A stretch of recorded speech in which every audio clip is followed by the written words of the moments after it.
দিরাইতে এটা ঘটনা হয়েছে। আপনি জানেন ওইখানে যে আপনার জলমহল আছে, তারপরে ব্যক্তিগত জমি জায়গা নিয়ে পক্ষদ্বয়ের মধ্যে বেশ কিছু ঘটনা ছোট বড় আগে থেকে হয়েছে। তো আনফর্চুনেটলি কয়েকদিন আগে ওইখানে একটা মার্ডার হয়েছে। মার্ডারের সাথে সাথেই আমরা কিন্তু এটা মামলা নিয়ে আমরা বেশ কয়েকজনকে অ্যারেস্ট করেছি এবং বিজ্ঞ আদালতে পাঠিয়ে দিয়েছি।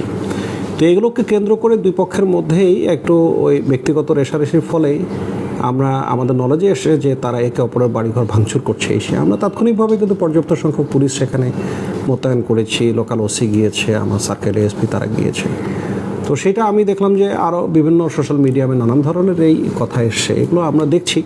এবং সত্যি যদি কোনো পক্ষ অ্যারোগেন্টলি এগুলো আইনকে নিজের হাতে তুলে নেয়, আমরা শক্ত হাতে এটা দমন করবো এবং আমরা আরও মামলা নেব প্রয়োজনে, এবং সেটি প্রক্রিয়াধীন রয়েছে।